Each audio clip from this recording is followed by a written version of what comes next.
Hi there everyone, welcome back to Thai Reading, and it's been 7 lessons, but we have still only introduced one full class of consonants. Today that's going to change as we come to the high class consonants. There are 11 of them, although one of them is officially obsolete. So let's go through them, shall we?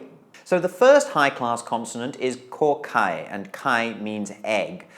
This is a k sound, a k sound. It's quite a narrow letter, but it can be confused for bo bai mai if you are not careful. After that is cho ching, and this is officially my favorite letter to write in the Thai alphabet, and I have no idea why. Ching is a little symbol, and this is a ch sound, a ch sound. And this is the reason why I hold firm that Georgian is a j sound, a j sound, because cho ching is ch. Next is perhaps the most complex letter to write in the entire alphabet, to tan, and tan is a raised dais. This makes a t sound, a t sound, and you start with the upper part of the letter and then move down to the second part, which has its own little circle, but is otherwise very similar to the end of the mid-class consonant to patak. The next high-class consonant is another t sound, to tung, and tung means bag. This is written like gorgai, but with a little circle pointing inwards at the bottom. And yes, this is another high-class consonant with the t sound, the t sound. It is exactly the same in pronunciation, but much more common than to tan.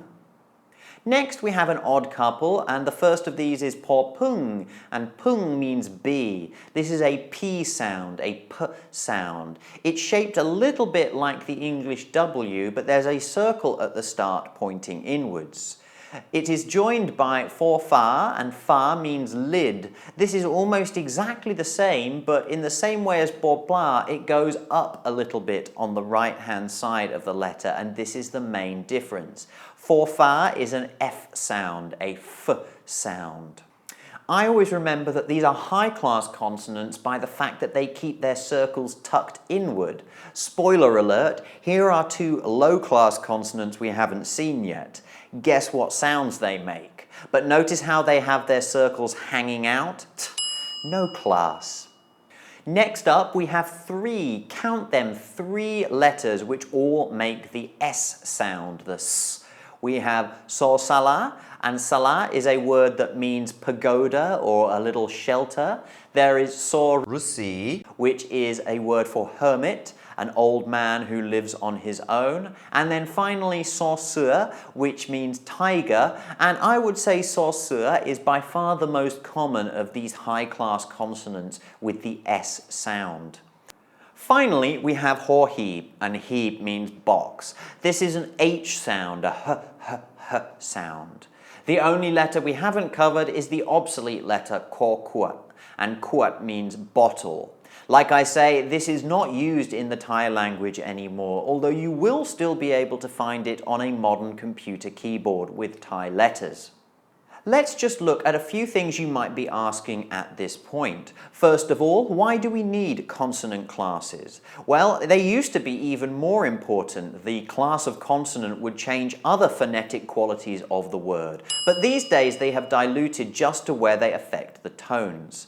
This also comes from some of the subtle differences between consonants in old languages like Sanskrit or Pali, and it's for this reason that you find 3 different copies of the same sound in the same class of consonant. They used to have subtly different sounds. The last thing we need to introduce about the high-class consonants is their tone rules. The high-class consonants only use 2 tone marks, that is mai to and mai e. And both of these function in exactly the same way as they do with the middle-class consonants. Mai to creates a falling tone, and mai e creates a low tone. If there is no tone mark present, then you use these tone rules. A high consonant with a live syllable creates a rising tone, and a high consonant with a dead syllable creates a low tone. So the tone rules for high-class consonants differ from the mid-class only really in the case of live syllables. The tone marks MYEP and MYEP produce the same results as they do with mid-class consonants, and dead syllables create a low tone with both high-class and mid-class consonants.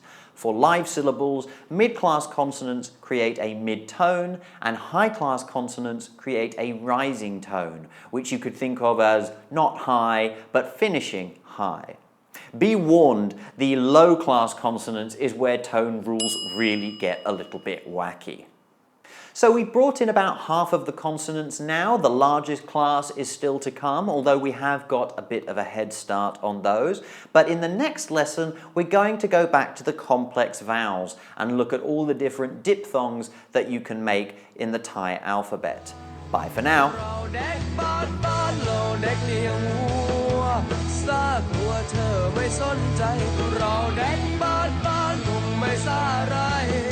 ไม่ทุกข์ใจมันเด็กหัดใหญ่ในลานก็แค่เด็กบ้านที่ไม่เจียมตัวก็รู้ตัวก็รักเธอเม็ดใจก็แค่